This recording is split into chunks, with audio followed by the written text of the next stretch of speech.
And Steam, what's up, y'all? Welcome back. This is Week 10's recaps. Man, we got some good, we got a lot of good shit. A lot of dubs. You know how it is. And we got a lot of bad. I made a big decision, quarterback-wise, in one of my leagues. And it might have cost me the entire league. Regardless, it has nothing to do with this one. Hands team, this is the recap for, if you ain't first off, this is the recap for Friday Night Lights. And just let you know, your boy is number one. Out here doing good. Team is balling. And this week, we put up a nice, I'm looking at it, I was going to say we put up a nice score. We put up a nice victory. The score is, so just off rip. 118 to 100. It was a good W. I'm glad my team came through. There was a couple of little short status, but the main thing, and you're going to hear about this eventually in the other aspect, is Kyler Murray with 28. Goon status. He went 22 or 24. He broke, I believe, a new completion record for Arizona. He had 2 rushing touchdowns, and he had 1 throwing touchdown. Man, absolutely believable. Big fan. Love you, Kyler. Deep down, so in my other league, I dropped him, and I picked up Goff. The 4-point performance was killing me, and I was like, yo, let's see. Kyler plays against Sauce, garbage. Plays against the Jets' great defense. Wow. Goff played against Jacksonville, and was it Jacksonville? Shit, I don't even remember who they played right now. I am 99% sure it was Jacksonville. I truly can't even remember at this moment. It wasn't Jacksonville, though. Detroit played... Oh, it was Houston. Shout out, H-Town, baby. So Detroit played Houston, and I thought, Houston's defense isn't all that. This should be a wrap. Yeah. Goff been playing amazing the last 4 to 5 weeks. It's a good. And Goff starts the game off with 3 picks in the first couple of minutes. He ended up throwing 5 picks that game. Whatever. That's a different league. We'll get to that. Sorry. That decision, I went back and forth on it. I finally made it, and it was such a wrong decision, and it's been resting on me. It's the reason I lost. It's been resting on me. Anyways, back to Friday Night Lights. So, Kyler with 28 going against Jaden Daniels. Jaden Daniels is probably the best quarterback in the league right now behind Lamar. Even though I actually like Jaden Daniels more than Lamar. He just didn't come to play. He had a horrible game, and I can't be any more thankful. Because if he did play good, honestly, I would have probably lost. He only got 8, and his projection was 19. Definitely could see him at that range. Now, shout out. You guys already know Cooper Cup of Coffee. It's Cooper season. Cooper Cup to the playoffs. He's going to take you there one way or another. And 15 again. Cup is not only a goon, but he's consistent. He's solid. Stafford looks for him. Even when he's going to say he's open. And even when he's not open, he's going to catch the ball. Just feed Cup, all right? Cup ended up going no touchdowns, mind you, but he still went 7 for... You know what? I'm thinking about it. Yeah, no. Sorry, I was thinking about last night's game against the Finns. Monday night game. Ran first the Finns. Ran first offense. But anyways... Cooper Kupp, so he went 7 for 7 on just 80 yards, no touchdowns, and he still dropped 15 points. We're going to take that every day of the week. I really wish he got a little bit more for me, man. Puka sees way too many targets. It's ridiculous. Kupp is the better player. Kupp is older and more experienced. He's wiser. Throw the ball to Kupp. He doesn't need a breakaway speed. He gets open by just a little shimmy, bang, catch. Catch. I mean, knowing Cooper, he could have been like, double catch. Handstein, baby, come on. Regardless. Scary Terry. So this is the situation. Jaden Daniels with the stack. Terry McLaurin balled out. I got him in another league. You guys are going to see that. But damn, Jaden Daniels only with 8 points, while Scary Terry had 16, almost 17. Jet Life Hands Team. Oh, Hands Team, baby. This is how Hands Team all started. One day, caught a random ass pill bottle that was falling in the pharmacy.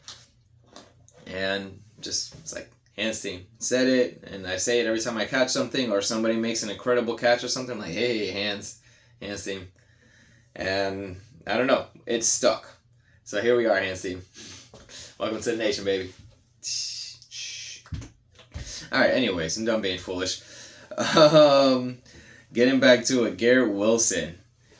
Garrett Wilson is a tough read, man. He's a tough read. So Davante Adams actually saw more targets. Wilson brought in more receptions. Wilson went 5 for 6 with 41 yards. Davante went 6 of 13.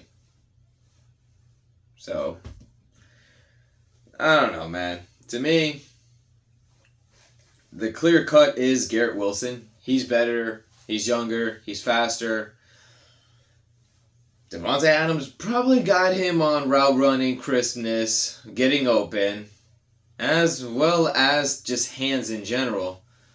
But he's not breaking off that line. He's not creating that separation the way that he's used to, the way that apparently Rodgers wants him to.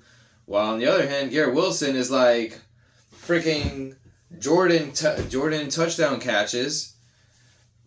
I think they need to change the focal point of it a little bit and maybe stop targeting Adams as much. Spread the game, cross them out, see who's open more on that aspect. But we got to lean more to Garrett Wilson, to be honest here, because he's 9 points. He's doing better than Adam on less work. What do you want?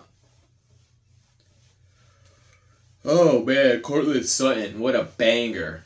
Cortland Sutton is somebody that I did not want. I actually like the player a lot. I did not want to have him anywhere this year. I didn't know how the quarterbacks were. I didn't know who the quarterbacks were going to be. Just how the whole thing is going to play out. Bo Nix is nice. I like you, Bo.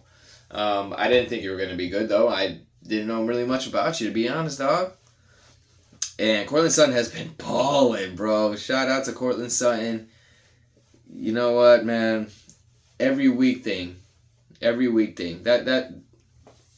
That's what it is. What is that? EWT, every week thing. EWP, an every week player.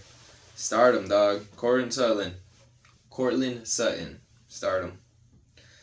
Now, if we're going to talk about the heavy hitter, the main goon, Mr. Primetime himself,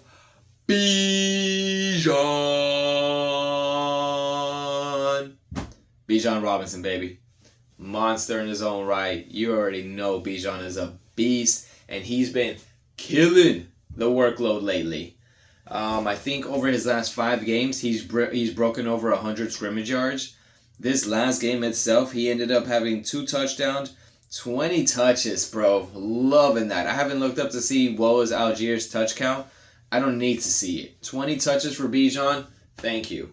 And not only that, he caught 3 out of 4 passes. So he got 4 targets and 3 receptions. Going forward, that just shows that he can catch. Keep him in the game. You don't need to take him out on 3rd down. Keep him in the game. And I don't know, you guys are going to hear me talk about this. Too many Bijan takes everywhere. But Lord of mercy, Algier got stuffed 3 times at the goal line. And I'm so thankful that they decided to go for it and not kick it. Because then Bijan ended up taking it in for a touchdown. As simply as he could. Didn't even seem like he's trying. I mean, obviously, I'm just talking mad shit now. But come on, man. Bijan is the far superior player. 29 points. Ran all over New Orleans. That Superdome still got his cleat tracks in there. And he just dismantled Derrick Henry lineup. Derrick Henry was coming up 14. He had a slow game. Honestly, that game would have been even slower if he didn't get that touchdown. I was really hoping he didn't. But he did. Good for him. 14 points. Whatever. A-Chain. What's up, bro? You look so good when I watch the game, but then when I look at the score and I'm like, ugh, what the hell? Man, A-Chain, I don't know what's going on. No, excuse me, hands team. Sorry, I'm tired, y'all. But A-Chain, I don't know what's going on, bro. 10 points, really. 12 rushing attempts. You did go 5 for 5 and reception, so I'll definitely take that. But that's where the money came from this game. You're not looking like the A-Chain that I drafted you to be. I mean, granted, we can even just look at the other aspect. You equal Tony Pollard. Technically, Tony Pollard did better than you. 0.10. Says a lot. Tony's good, but I mean, he shouldn't be Devon A-Chain level. Now, back to reality. Unfortunately, the mega baller of Kate Otten is dropping down. Cade has been on an absolute tear. He's been a monster. He's been averaging, I don't even remember how many passes. I didn't write that down. But this last game, he just wasn't having it. I mean, he went 5 for 8, and if I'm being realistic, 8 targets, I'm cool with that. Shit, if he would have caught all 8 for 8 plus the actual yardage, who knows what he would have finished with? Probably anywhere 12 to 13-ish. But he finished off with 8.5 with only 5 receptions and 35 yards. It's modest, man. It is what it is. You know what? He's tired. He's been doing so much, and now the defenses are all shifting. He's tired. That's all. Evan Ingram, always coming back to haunt me since I drafted you and you never wanted to play, to when the other league I traded you and you still didn't want to play, to now you're playing and you're playing good against me. Every time I played against Evan Ingram, he's gone over double digits. I don't know. I just, me and Evan used to be real cool, but at this point in time, I think Evan Ingram just doesn't like me no more. Oh well. Tank Dell. Wow, what a little bit of a disappointment on that one, to be honest. No Nico, no Stephon.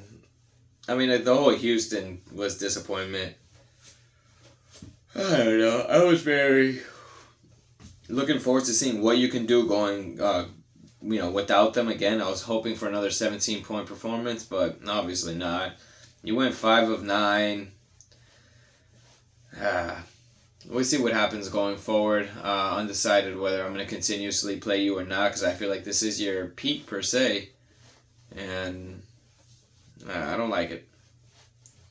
And going against Josh Downs. Josh Downs, I'm glad to see you doing good, even if it's against me, only because I got you in another league, baby.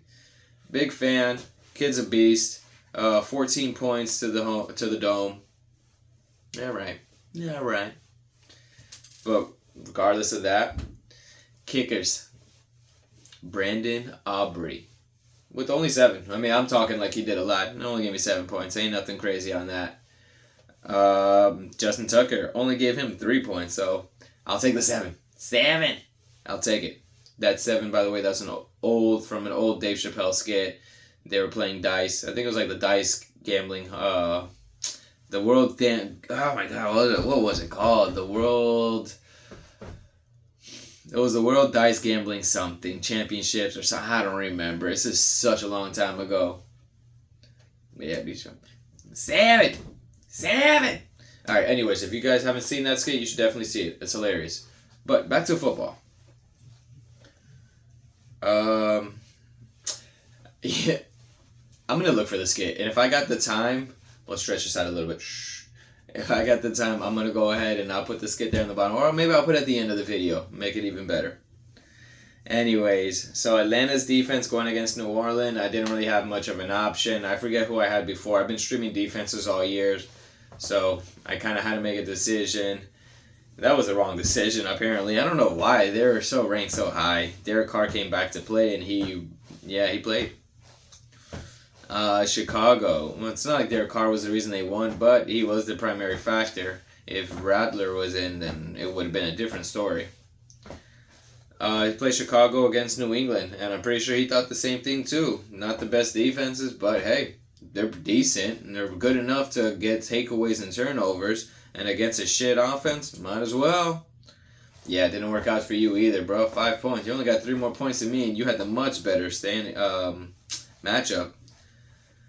But It's irrelevant because at the end of the day, your boy won by 18. So, Hans team, looking into it now, too. I'm at the top. Me in second place are at 7 and 3. 3 and 4 are 6 and 4.